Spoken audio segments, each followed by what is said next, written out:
allegiance to the flag of the United States of America and to the republic for which it stands, one nation, under God, indivisible, with liberty and justice for all.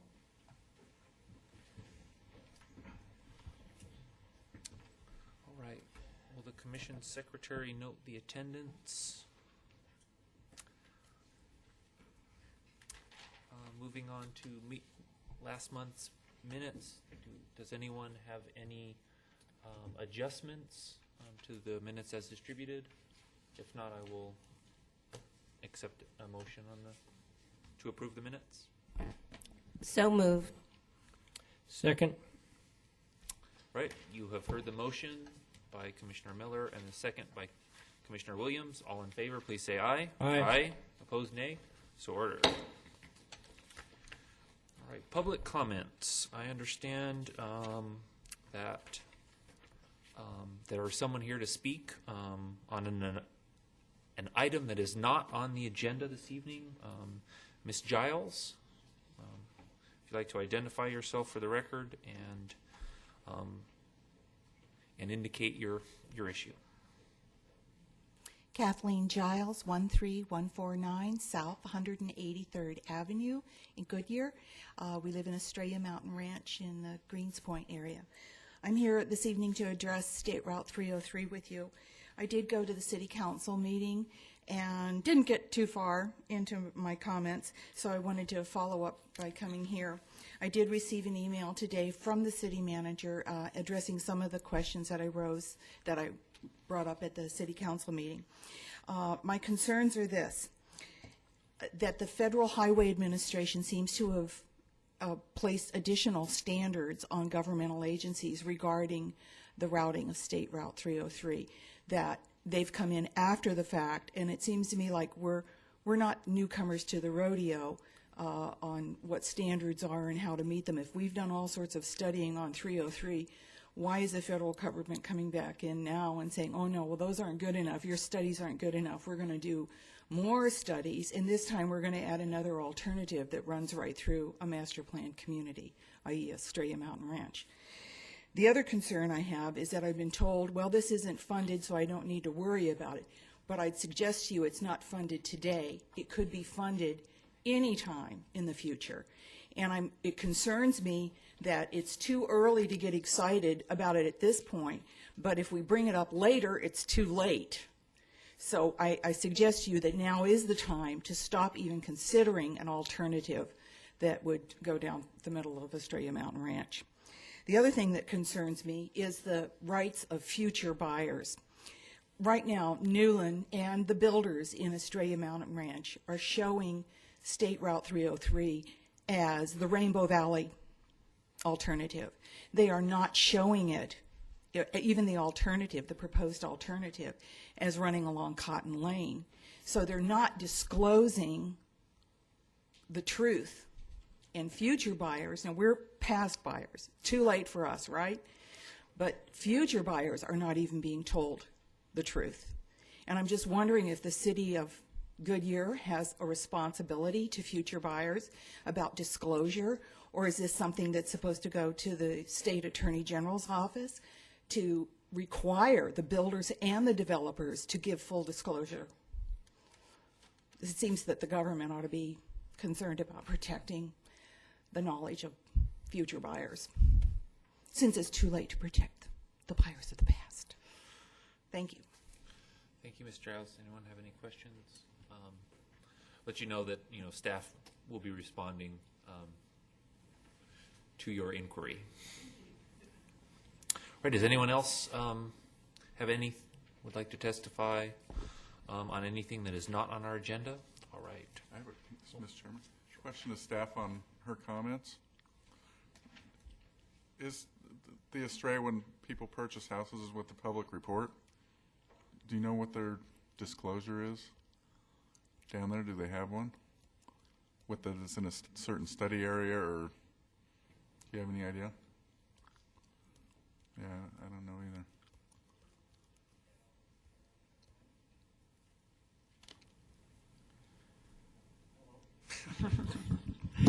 Commissioner, Schlosser. They are required to have a public report. I haven't read the public report, and I would imagine they are required to disclose that type of information, but I don't know what's in the public report. I didn't know if I you don't knew know. or not. Probably not until the road's selected. Yeah, we're still in the study stage, and the route hasn't been selected, so it's still very iffy. It's up in the air. And the city doesn't make the decision. I mean, it's important to, we influence it and we make recommendations, but that's the extent of it. Yeah, I agree. Thank you.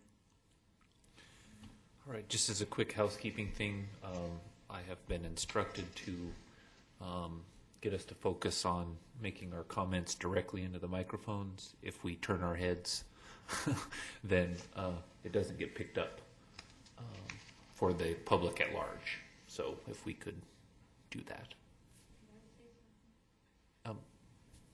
Sure. Make sure you state your name and address for the record, My please. name is Corky Lee.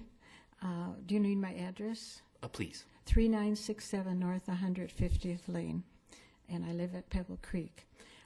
I wasn't going to speak, but when this lady got up, I want to tell you that you have to listen to this lady, because that happened to us at Pebble Creek. They had, the wigwam was Indian School Road, and no one knew it. No one told us. The salesman didn't tell us, and they moved Indian School Road. And that Indian School Road goes right past some of those houses that are very close. You can't even sit in the backyard of those houses without hearing a lot of traffic. So listen to this lady. Thank you.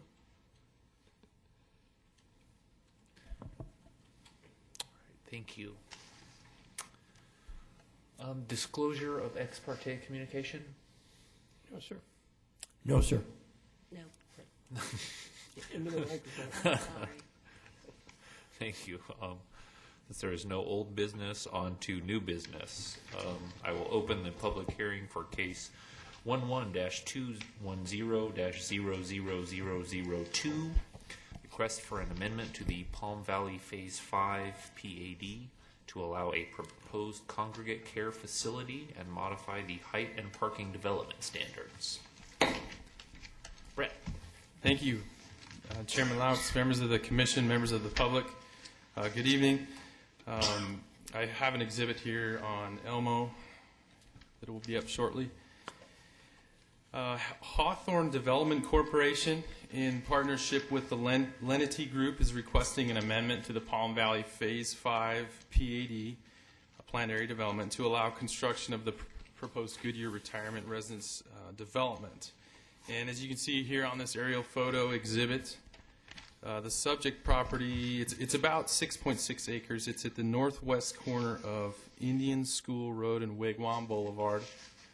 So you can see Wigwam here, Indian School here. It's a triangular shaped parcel. It's got street frontage on both Indian School and Wigwam. The existing land uses that we have surrounding the subject property, to the north, you can see that there's a portion of the Bullard Wash, which is part of the Falcon Park. To the east, we have Millennium High School, the student parking lot portion of Millennium High School, as you can see there. And to the southeast, we have Wigwam Boulevard and the Wigwam Commons Commercial Center. And you can see there, to the directly south of the property, there is a small portion that's directly adjacent to Indian School Road and the Pebble Creek PAD. You can see a portion of the Bullard Wash and the golf course in Pebble Creek. And to the west, you can see Bullard Wash and the Falcon Park.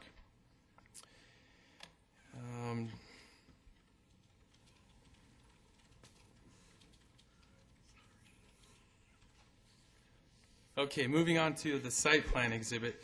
The existing zoning for this property is PAD neighborhood commercial, and it's subject to the C1 or neighborhood commercial zoning district criteria in our zoning ordinance. And it's important to note that an assisted living facility can be allowed in the C1 zoning district with the approval of a use permit.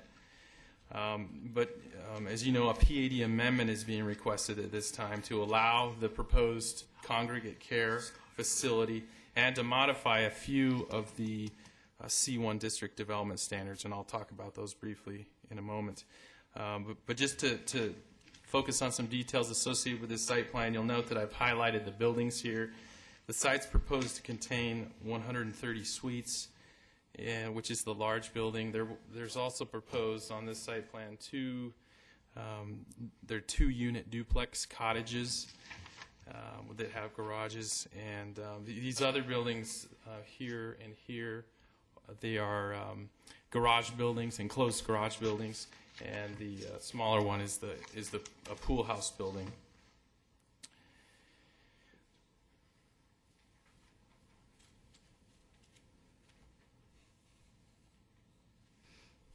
Just so you can see some of the building architecture, you can note the 3-story nature of the development.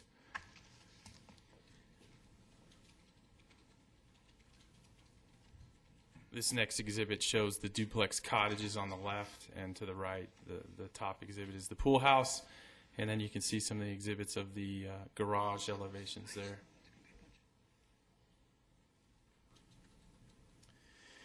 A citizen review meeting was held for this application on January 3rd, and there was one adjacent residential property owner from Palm Valley Phase 5 who attended the meeting.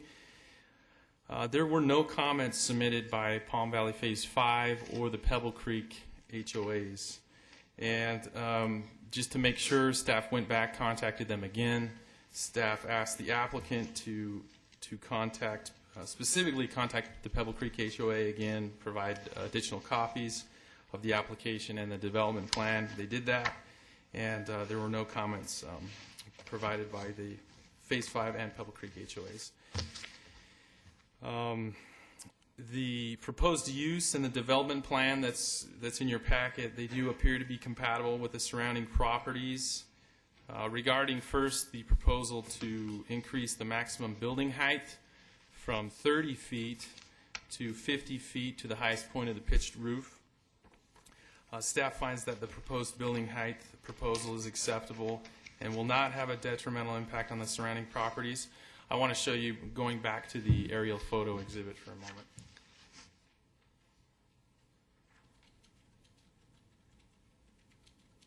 Okay.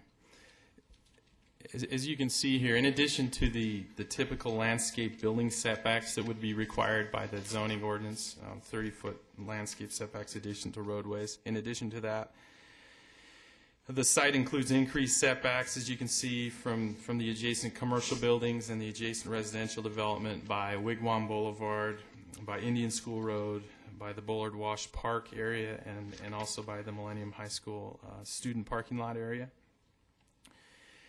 The second item that's being proposed to be revised, the parking requirement. The request is to reduce the required parking. Right now, the zoning ordinance would require 0.75 spaces per unit for this type of use, and that's proposed to be reduced to 0.65 parking spaces per unit. The applicant has provided parking analysis data for us, and they've provided information. They have developed over 300 similar developments throughout the country, and they've provided parking data that shows that a parking ratio of about 0.6 is adequate to meet their needs. They've also provided information noting that most of their residents do not drive. Additionally, the applicant has a daily van transportation service, and I'll allow the applicant to talk further about that. Wanted to note that a copy of the development plan was sent to Luke Air Force Base for review, and Luke Air Force Base confirmed that the proposed development is compatible and consistent with the high noise or accident potential zone of Luke Air Force Base. I next wanted to talk about Millennium High School for a few minutes. We have the representative from the Agua Fria Union High School District was supposed to be here this evening. His name is Carlos Robles. Also, the principal of Millennium High School, Mr. Spear, we've had discussions with both of those gentlemen. We provided both of them with copies of the development plan and wanted to make sure that they understood what was being proposed next door. And Principal Spear did note some concerns that I wanted to express to you at this time. Principal Spear noted that many of the adjacent residents surrounding the high school, they frequently complain about the noise that's associated with the outdoor activities, the band practices, the outdoor sporting events. And Principal Spear also noted that adjacent residents also complain about the traffic that's associated with the high school, both student pedestrian traffic and vehicular traffic is associated with school. And so Mr. Spear did express concern that the residents of this future development, including sleeping elderly residents of the facility, would complain about the noise associated with the high school activities. And Principal Spear wanted to ensure that the applicant understood that future residents would be impacted and that there would be noise. They wanted to make sure that any future development would be as compatible as possible with the existing adjacent high school. And we do have the applicant, Mr. Mark Lowen with Lenity Group, is here, and I want to provide him with some time to respond to some of those concerns that were brought up. And that essentially concludes the staff's presentation. Staff is available to answer any questions that you might have. Staff is recommending that the application be approved subject to the stipulations that are outlined in your staff report. Thank you, Brett. Does anyone on the commission have questions for staff? Mr. Chairman, Mr. Vice Chair. just to be clear, the school's not opposed to this application. They just want to make sure that the applicant's aware of the proposed use. Chairman Laux, Commissioner Schlosser, that's correct. They are concerned that they will, and I just want to make sure that Mr. Robles is not here. He expressed that so many people complain on a regular basis. He's pretty sure that they will complain, but he's not opposed to this use. He just wants to make sure that they understand who their neighbor is. Okay, thank you. Any other questions for staff? Thanks, Brett. Would the applicant like to come up and address some of those concerns? Glad to. Good evening, Chairman Laux and commissioners. It's my opportunity to come up and speak just for a minute about the proposed Goodyear retirement residency, get a little more understanding, and I'll be glad to address those questions and comments. To give you a little background, for almost 30 years now, originally Holiday Retirement and now Hawthorne Retirement has been developing this type of independent living congregate care facilities throughout North America. We've developed approximately almost 350 at this point in time. Where we fit into the senior housing spectrum, and he mentioned that assisted living is an allowed use within this, we don't qualify or fit within that because we don't provide the same exact services that assisted living would be, because we're kind of the step between a senior housing, senior apartments, age restricted, and assisted living in this congregate care facility, because we don't provide medical services. We provide what I call Friday night services. All meals are provided, housekeeping, laundry, transportation, all of those things that you don't want to do when you get home from work on Friday night. You don't want to cook, clean, or do laundry or housework, or for that matter, yard work. They don't have to do 7 days a week. That's what this type of independent living model really fits. It's a month-to-month tenancy. It's not a buy-in. All of those services are provided, along with probably the most important one is transportation. We find that our residents move into our facilities out of a choice and not out of a need. It's not a medical need. They're at the point where they really shouldn't be driving, and they're not driving as much anymore. We provide them van transportation to go to church, go shopping, volunteer activities, doctor's appointments, is whatever they need. We have a shuttle van that will run them 7 days a week wherever they need to go. Hence why, number one, we only have about 20% of our residents that even show up with cars when they move in, and after 6 to 12 months, most of those cars go away. Why our parking ratios are what they are.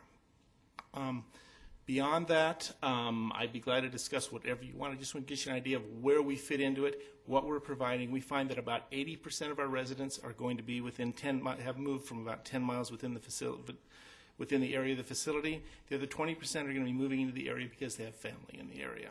So these are your Goodyear senior citizens that are going to be living here. These are not people moving in from outside the area for the most part. What can I tell you? Oh, high school, excuse me. We have built quite a, well, I will say several of these facilities by high schools, middle schools. We look at this as an asset. Number one, hopefully they have good football and baseball and basketball teams because our residents will attend those sorts of functions. Band practice, I hope they allow people to sit in the bleachers and watch. They love this sorts of activity. This is a group of active senior citizens. They're not sitting there in their room in a rocking chair. They're out and about. One of the things we find that's a big asset to this is the fact that we've got the walking paths that come past there. All of our facilities, as you look on the site plan, are looped with walking trails. They're out and about. If there are activities over at the high school, seasonal or whatever, that they're allowed to attend, they're going to be involved. They're also going to be volunteering in the other. We've got a middle school just down the road. They like to get involved in helping out and volunteering in the various schools and that sort of thing. We look at the high school as an asset. I understand and appreciate the concerns of the principal. I'm sure he gets all kinds of interesting phone calls. The other thing to keep in mind is the only phone call that he's going to get from our facility is going to be from the manager, not from all of the residents. If they have an issue, they go to the manager. The manager is then going to go talk to the principal. It's not going to be 130 different residents calling. No, not at all. That's not how the management plan works. So, and one of the things that our managers do, and keep in mind, Hawthorne not only builds these, develops these, they operate them. They don't sell them. This is a family business. They've been doing this for almost 30 years now. They own every one that they built to start with. They don't flip them. So you're dealing with the same family operation. The manager's job is to get out and know their neighbors. Because if we keep our neighbors happy, they tell other people about our facilities. It's just that simple. Now, I've talked too much. What can I tell you? I have a question. Commissioner Miller. Here's my question. Please. Once approved, how long before you would be operational? Well, when can I have a permit? From permitting to opening, we're looking at about a 12 to 14-month construction process, approximately. And we'd like to get our site plan going. The nice part is, in Arizona, we can build any time of year, where in other parts of the country we can't. So as soon as we're permitted, we're going to get rolling on it. Mr. Chairman, Commissioner Peters. you said you have a month-to-month lease arrangement? Correct. What's your average length of stay that your residents have? We have a lot of our residents are staying anywhere from 3 to 5 to 7 years. We have some residents that have been with us for 30 years that are now in their late 90s and into their hundreds. So average, I'm gonna tell you it's about 5 years right now. I don't have, that's not an official number, but that's the number that I hear bounced around. So, and keep in mind, and this is, I think this is the most important thing that I can stress here is we can we can design and build the best building in the world, but it's management that makes the difference. And so having our management staff there working with the residents is very important, because we are going to have a resident who's going to come to that point where they need that next step, that assisted living, that memory care facility, and management makes it a point to know each one of our residents. And probably one of the areas that this works the best is one of our managers is on site 24/7, and during mealtime, they're out there pouring coffee, breakfast, lunch, and dinner to make sure that everybody comes down for the meal, to make sure they're okay. That if not, they're knocking on the door. And if there's an issue, if they notice that somebody is just not getting along as well as they have been, they're going to have that conversation with the resident, with the resident's family, to see, is this the best place for them to be? We don't want to push them out the door, but we want to make sure that they're getting the best care, because we're not a medical facility, okay? But we find that if they're living at home alone, not socializing, not getting out and eating good food, and they have very good food at these facilities, they move in here, they're going to start feeling better and getting out and about and doing a whole lot better. That's how the whole concept of congregate care, which was developed about 30 years ago. Okay, I'm rattling too much again, I'm sorry. What else can I tell you? Commissioner. Mr. Chairman, Commissioner Schlosser. I just want to say that I think this is an excellent land use, an excellent location, being that it's adjacent to the green belt, the park, and the high school. I don't know how you can find a better spot than that. Hawthorne is very excited about this site. We like transitional sites where we can be in between the park and the school, or in between a residential district and the school or the park or whatever, because we want to be close to those residential areas too, because let's be honest, that's where our client base is going to come from. It may not be now, it may be 5 years from now, but being part of that local community, and when friends start moving in and they're happy, they invite their friends to come join them. It gets to be quite a fun place, let me tell you. And if you think they're just sitting there in their rocking chairs, I should have brought a copy of one of their monthly schedules. I couldn't keep up with their activities. There's a lot of things going on. Mr. Chairman, one follow-up All right, question. thank you. Since it is next to a school, what sort of vetting do you do for your residents, before allowing them to, join the community? Vetting, that's interesting. It's next to a school, and there's certain distance requirements for certain types of folks that aren't allowed to move in near schools, and I'm curious if there's anything ahead of time that you do to screen residents to make sure that they're. I'm not aware of that ever being a problem. Obviously, if there was somebody who was an offender that shouldn't be there, they would have to. I'm not sure how the state of Arizona does that. I know in other states they have to disclose where they're living, and they can't be within so many feet of a school. So within that process, obviously it would be disclosed. Beyond that, I honestly don't know how to answer that question for you. Okay. That's an interesting question. Harvey, do you guys know, I mean, just sort of generally speaking, as far as community notification for sort of general sex offenders and where they, I know it's kind of an uncomfortable subject, but whether it's an apartment building or anything, I mean, because it could be anything. It could, an apartment building could be here going there instead of this assisted or this sort of living facility, and what sort of notice or requirements would be, vetted as far as that before a resident could move in. Maybe that would be a better comparison.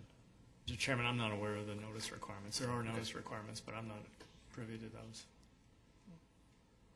So the onus is on the potential resident to disclose that. Yeah, I would say so. Thank you. Anything else? I don't think we have any questions. I just wanted to make a comment. I was concerned again about, I'm glad, the noise requirement, because, obviously I get perturbed when people move next to an airport and then complain about the jet engine noise, which seems rather silly. You kind of know what you're getting into. And as, if you've had experience with this in the past, that gives me a little level of comfort that we are that we're not perfectly gonna have aware, and in fact, one of the reasons that we chose this site was the proximity to the high school and some of the commercial opportunities in the area. That doesn't bother us. Again, we look at it as an asset, not a detriment to the site at all. Thank you. Any other commission questions? All right. Thank you. Thank you. Appreciate your time.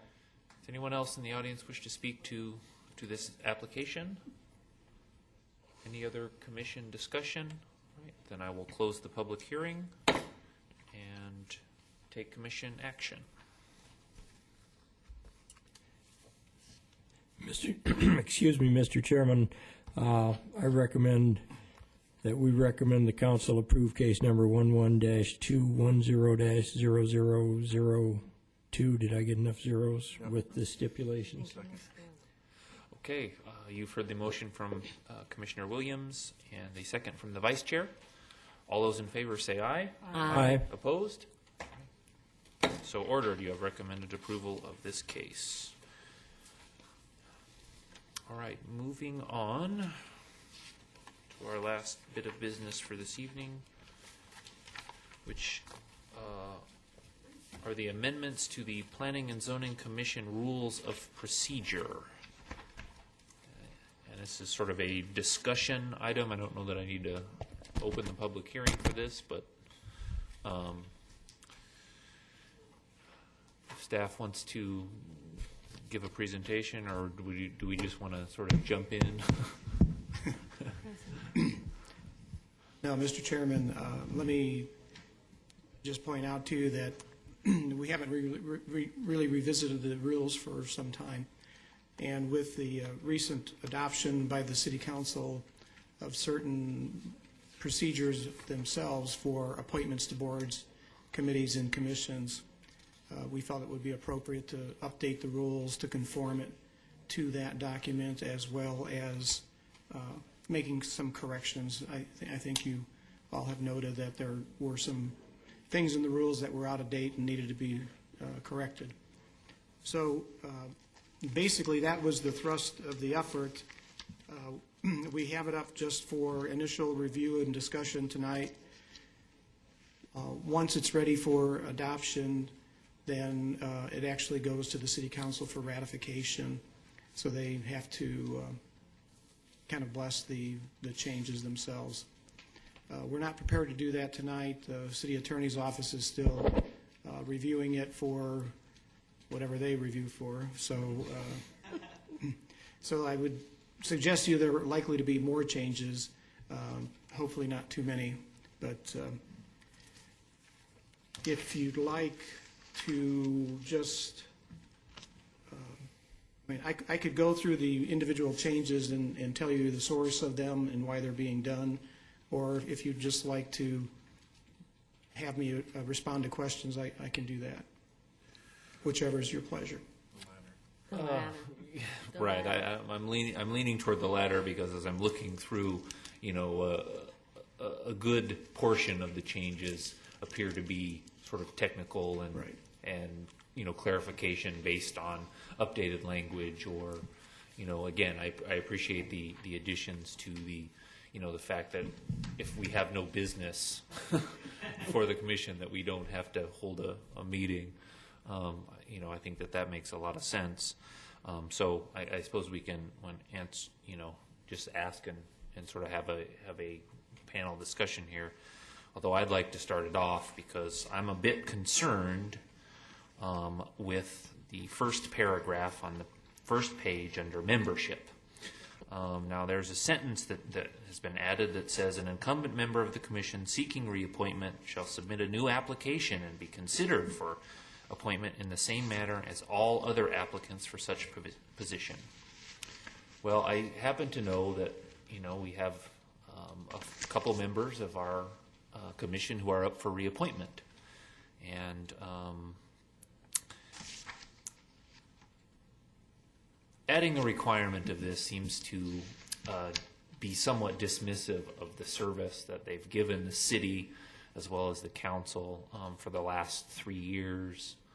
And certainly that service goes a long way in indicating their willingness and ability to serve on our commission.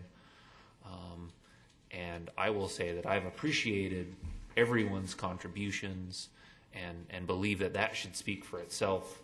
Certainly there are other provisions that would allow the mayor and council to remove a commissioner for, lack of dedication, if they're not showing up to meetings, if, they're not being prepared or their decisions seem to be, coming out of left field, mine accepted, of course. But I just, I kind of take issue with that because, those of us who serve on this commission as well as others need to be dedicated and to require a brand new application, each time there's a reappointment, especially if that commissioner is willing to be reappointed, seems to be a slap in the face in my book. And I, for one, hope that, in the review that this particular addition become a subtraction in as it goes before council. So that being said, Mr. Chairman, could I have a second to respond? I just wanted to clarify for you that provision was added pursuant to the policy that was adopted by the council. It wasn't necessarily anything staff dreamt up to put in there. I just wanted to make sure you knew the source. I don't know all the rationale behind the thinking, so I'm not probably prepared to offer you an explanation, but if the commission feels strongly, you can, of course, recommend adoption of the rules or adopt the rules with that provision in it or out of it, and then it can be dealt with subsequent to your action at the city council. And certainly I didn't intend, and I apologize, Luke, here to point the finger at staff or suggest that this came as a staff recommendation.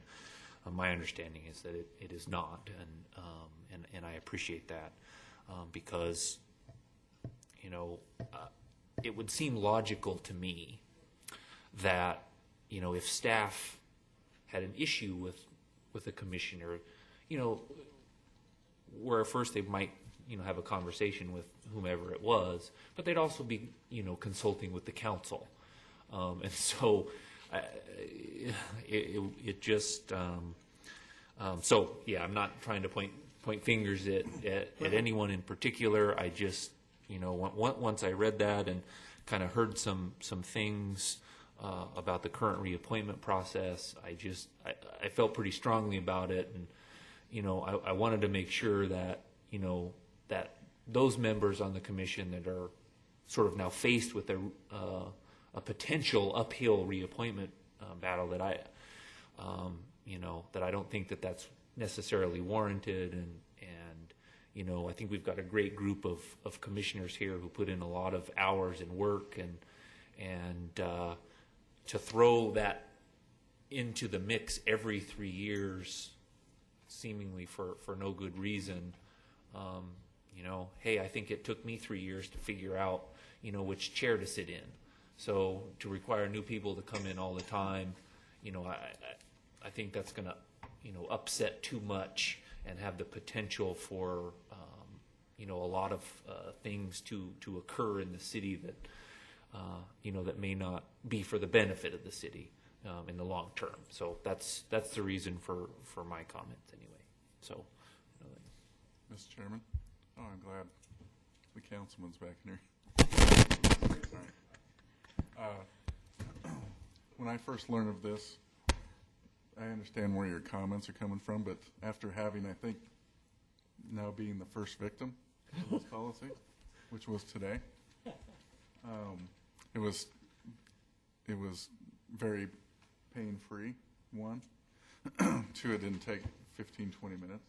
But the way that they set it up was, and maybe there's a different way to approach it, but almost the first words out of their mouth today was, from the other council members, was, hey, we just want to get to know we appreciate your being here, and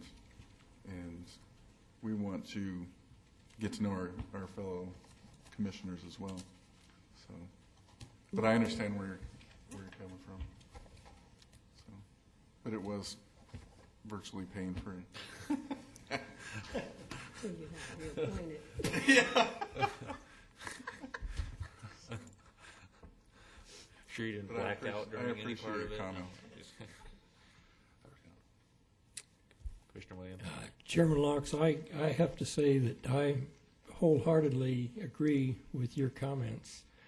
And I think it's an imposition on people who have full-time employment and have to take an afternoon off probably to come for the interview. I think it may be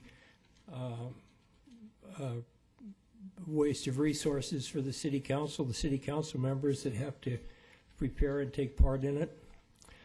And I guess I'm kind of dismayed that, this is put out as a proposal and it's already in place.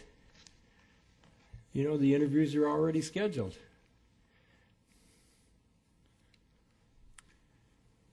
I mean, I'm not, is it an approved policy or is it not an approved policy at this point in time? Chairman Locks, Commissioner Williams, it was approved by the council in November.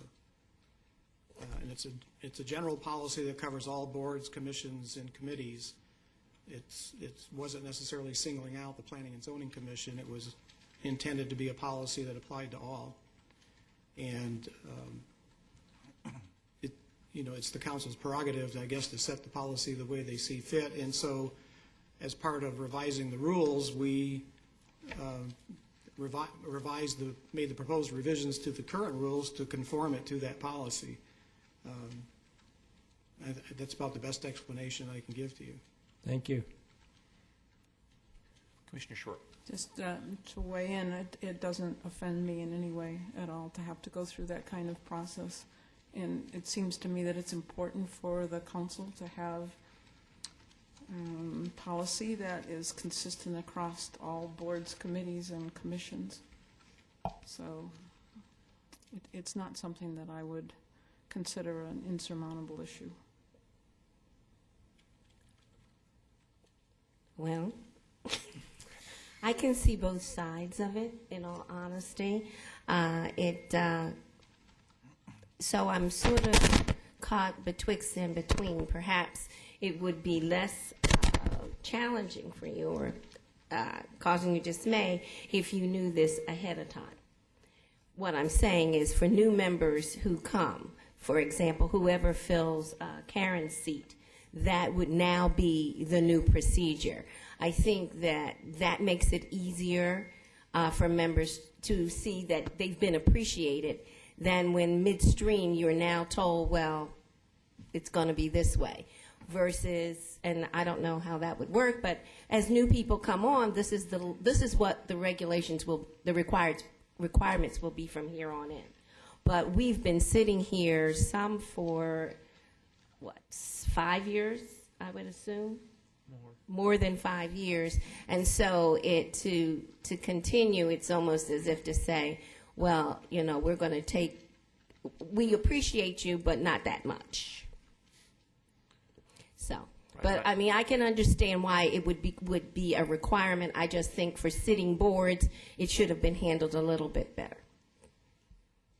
And I say that as a lame duck, so I don't get to be reappointed anymore, so I'm not worried about my own future reappointment date, so. I just want to know what I get out of it if they change the rules again. Starting tomorrow. They were very appreciative of me taking my time out of my schedule today. So it wasn't like they were reading you the right act, or they were very appreciative for whatever that's worth. But I understand your concerns 100%. Mr. Chairman, I appreciate everybody's comments here today, and I'm not sure I have anything else to add. That's because you're next in line. Right, something about the right to remain silent.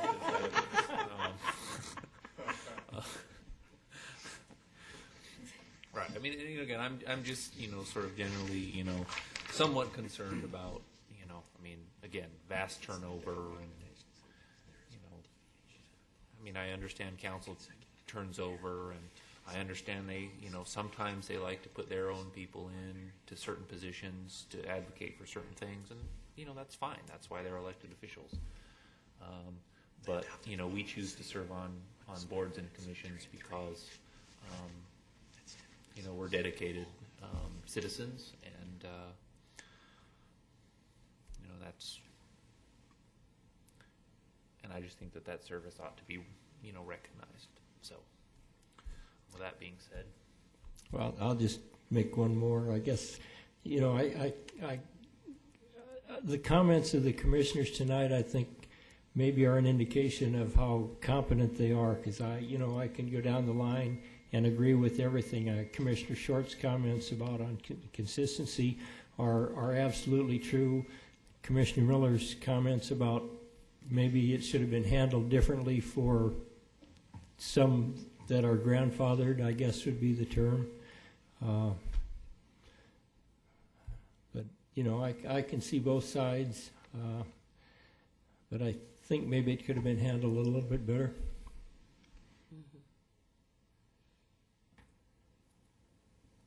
all right.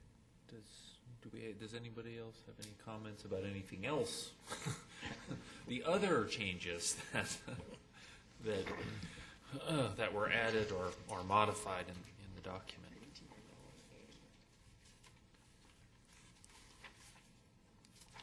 Because as I say, for me, as I read through this, I just, again, saw it as, Mr. Chairman, I have a clarification question for staff on A2. City employees and their immediate family, I assume that applies directly to City of Goodyear employees, and it doesn't mean a city employee in general? Mr. Chairman and Commissioner Peters, that's the intent that was, we understand it, that it would apply to the City of Goodyear employees. And we could probably make that clearer by just adding City of Goodyear employees. Since it's the procedures for the City of Goodyear, it's kind of implied, but I think we could add that clarification.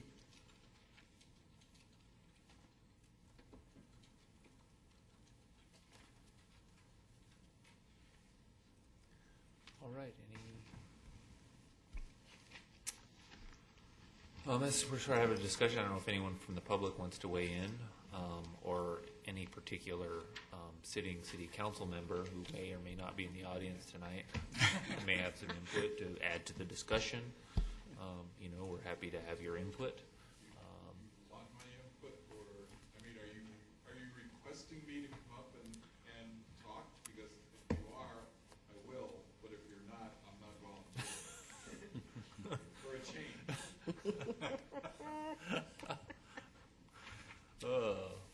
Well, I'm not, right, Or it's the commission's call.